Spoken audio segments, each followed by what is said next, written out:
My business is all about helping people to bloom using spirituality, different tools and techniques that I've used on my journey, overcoming various different hurdles in life. Let's be honest, life is stressful, isn't it? You know, we all have hurdles in life, but it's about having a toolkit to be able to, you know, support yourself through different hurdles and different challenges that we face in life. This is what lights me up. It's my passion. It's something that, you know, everybody has a story, basically. Everybody has a story, and my story started with mental health, basically. You know, as most of the people in this room have probably experienced some form of mental health or known somebody that has suffered with ill mental health in the past. That's where my journey began, really, where I got into Reiki. I started having Reiki sessions, started realising that actually, you know, like I could help myself by using these tools and techniques to make myself feel better, rather than just, you know, having a tablet and masking that and, you know, masking the problem and what was really going on. So that's where I started having Reiki sessions. I got into spirituality, crystals, tarot, you name it. All the woo-woo stuff is just me in a nutshell, basically. So we do life coaching diplomas, Reiki practitioner, who our lovely sub-educator is sat here, Fleur, tarot diploma, journal therapy, mindfulness and meditation diploma as well. So this is the training academy side. But the personal side, I do a lot of one-to-ones, but I always send them across to my coaches because they're experts in their field. So yeah, so if you want to just follow me now, so just invite you now just to close your eyes. Okay, and I just want you to breathe. Okay, and by breathing I mean breathe through your nose for 4 counts. So breathing in through your nose, 1, 2, 3, 4, and breathing out for 6 counts through your mouth. As your chest expands, as it rises, as it fills with air. So my name is Kelly King. I am a midlife and menopause coach, and also an intuitive and healer and an empath and a hypnotherapist and a Reiki master, a yoga instructor, and the list goes on and on. And the reason the list goes on and on and on and on is because I don't just feel that I have to have a certificate. It's just that from my healing process, because I had fibromyalgia, ME, and also an autoimmune disorder, which I didn't find out until I was 40, I thought, you know what, I'm going to be menopausal at 51, because that's what it tells you in the book. It doesn't mean that at all. It means that we've actually already started our journey. Usually our journey starts around 40. Some people are full in at 40, and that's menopausal at a very young age. However, between 40 and 45, you'll find that that little headache might become more frequent. You might get a little bit of a flush when you have a glass of wine. You might not be sleeping as good as you used to be. This year, that photo was taken from my local 10k race. I ran a PB that day. Took 8 minutes off my previous best time on that course.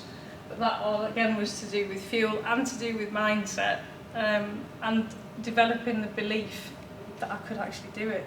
Because that's what all this boils down to for me. If you don't believe in yourself and you don't believe that you can power through, you will not achieve it, ever. It's all about here first. Running starts up here. Any fitness journey for me starts in your head. I'm excited that I feel comfortable in my own skin, and I'm really passionate about helping other women to do that. It doesn't matter what size and shape you are, anybody can run. I truly believe that with the right coaching, you can run. At the table, I want to help other women create something for themselves, a beautiful, divine life. You know, and there's always a way, I believe now, to get to where you truly want to be. And I've got some really exciting things in the pipeline. My masterclass is coming up, and it was only when I was doing this talk I realised that so my masterclass is going to be how to travel as an independent woman, and I realised that was how I started my journey. So if I can help others start their journey in the same way, it will just be the best thing ever. And yeah, Yay! And I just can't wait to continue and make a difference. The question that most people ask you when you say that you've stopped drinking is, oh, are you an alcoholic? My answer to that question is always no, absolutely not. I don't like the word alcoholic. I don't think it's a helpful word. Nobody wants to label themselves that way, and in fact, it's what stopped me getting the help that I needed probably a lot sooner than I did. But was my drinking affecting my life? Yeah, absolutely it was. When I say it was affecting my life, it was very much only affecting my life. My kids were still washed, dressed at all their clubs, you know, at the school events. I still did everything I needed to do, but inside I was literally withering away. I was like a shell of the person that I used to be. So it was affecting my life, yeah, just not yet those around me. Our business down in Cornwall, mine and my husband's also, we provide emergency accommodation now for 16 and 17 year olds, but back then it was for adults, so it was very easy. We used to have a lot of people through that had problems with alcohol, drugs, mental health issues, so it was very easy for me to say, my drinking doesn't look like that, therefore I haven't got a problem, it doesn't need to be addressed. It's that mindset shift rather than the whole, oh, I can't drink because every time I get drunk I tell my friend to F off or whatever, you know, it's the mindset around not wanting to do that. I was just as shocked as anyone else to realise that just by stopping drinking that actually it just went away.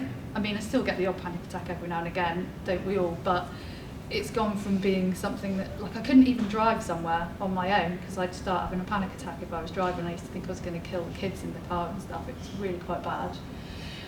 Alcohol actually lessens our libido, which again I was quite shocked to hear, because like when I stopped drinking, my husband was like, oh great, that's me, I'm never going to have sex ever again then.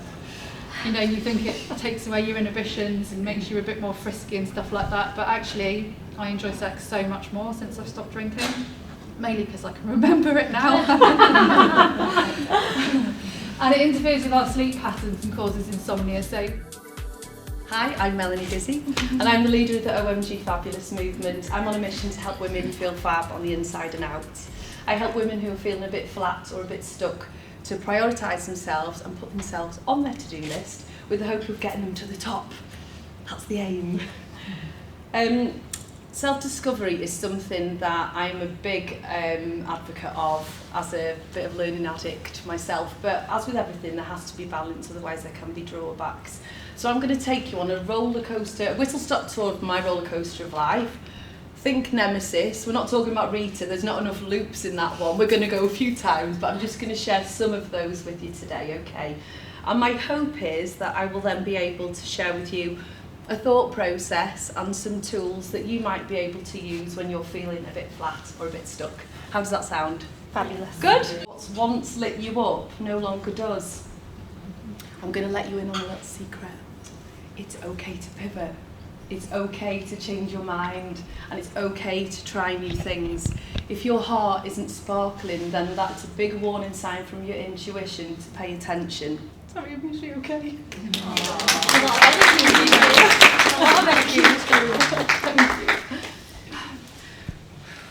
Sorry.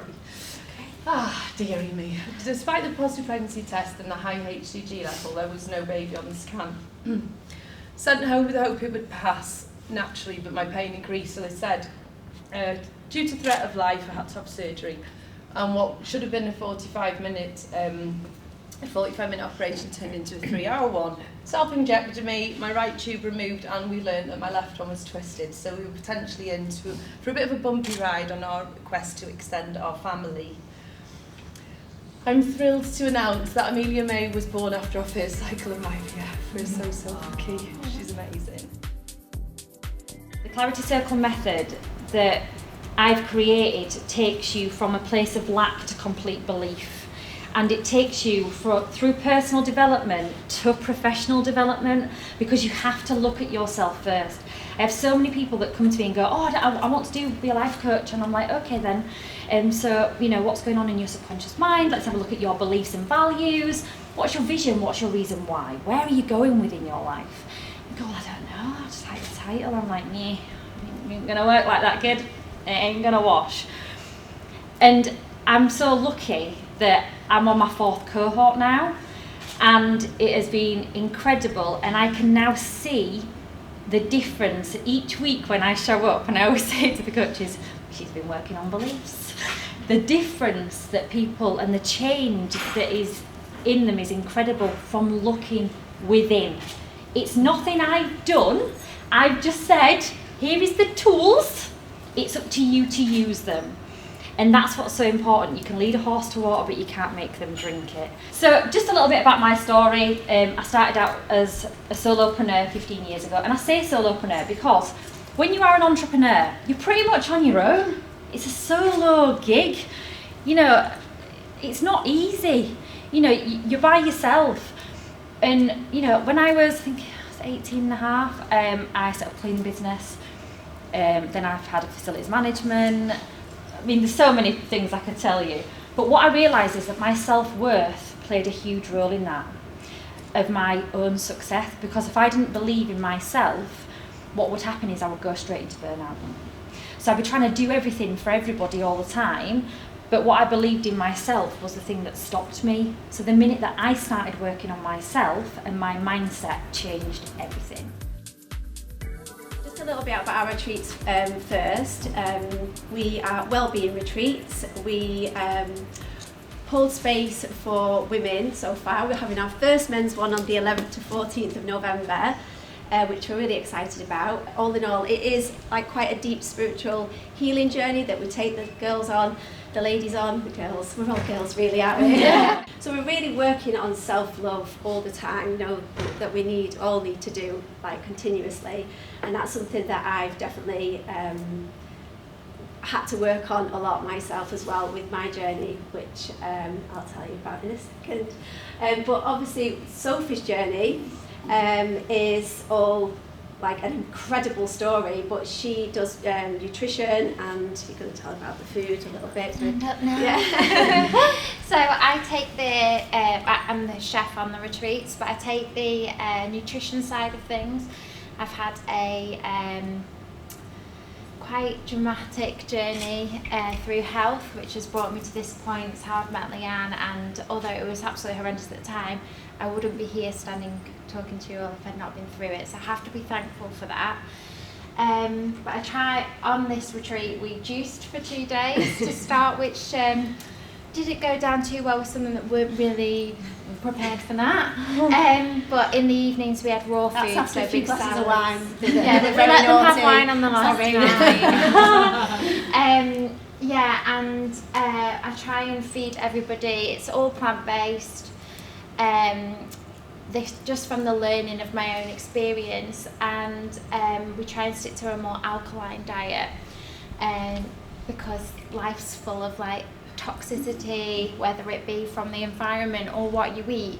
Our bodies are really acidic, and an acidic environment, which was touched on before, harbours disease. So the more alkaline we can make ourselves and our lives, the less disease we then can harbour and create. So let's just tell you a bit about our journeys. So I was doing, my journey sort of spiritually, I think started about 13 years ago. I started having crystal healing, and that sort of opened my mind to the angelic realm, if you will, because she brought angels in and talked about that. And then I got offered to do Real Housewives of Cheshire. So I was in an environment and kind of a bubble that I was looking back now, I was quite lost in, because it was a bubble. And I had started doing a children's clothing range called Kiss Frogs. And I'd started that before I got offered the Housewives, and one of the reasons for that is we both have daughters. I've got 3 daughters, Sophie's got 2, and they're very similar, which is a bit strange because they look very similar. It's like we've been sisters in a previous life or something. And my eldest one come to me when she was younger, about 5 or 6, and she said, I want to be, when I grow up, I want to be a shopper like you. So it's not the kind of like career that you want your daughter to pursue, just to be a shopper. And then I knew I wanted to do more, but I had to do more, not taking away from anybody that is just a stay-at-home mum, because I did that for a long time. And I think I wanted to do that for a good period of time, because my mum worked 3 jobs when I was younger, and I wanted to be at home more with the kids. But when she said that, looking back now, I realised I had a shopping addiction.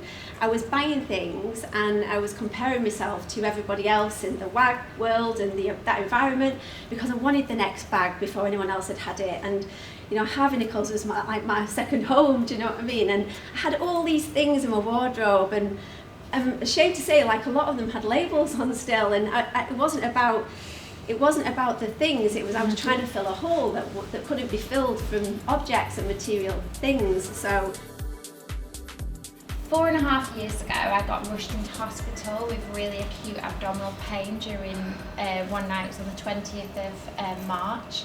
I was a single parent at the time with 2 little girls. They were 6 and 4. And yeah, it was about 2 o'clock in the morning, and that day before I'd been and had a coffee with a friend in Marks and Spencer's and needed a bit of carrot cake, and I thought, oh bloody hell, that one time I've had a bit of gluten and now I've got terrible wind. This is not okay. On the 14th day of fasting, my surgeon rang me and I thought, oh no, it's going to be horrendous. He never rings me personally. Answered the phone, it's like, Sophie, just before the bank holiday, I just want to let you know there was nothing on your MRI. And I completely got rid of what he just told me I was going to be really poorly again with, that he had to burn out, chop out, whatever he could do, and it had gone. And he never had me in to explain what I'd done, because he couldn't, in his sort of medical head, he is a plumber, that's what he says, of your insides. They don't marry up the nutrition and the tumour, so it's very powerful. So that's why we do it on the retreats.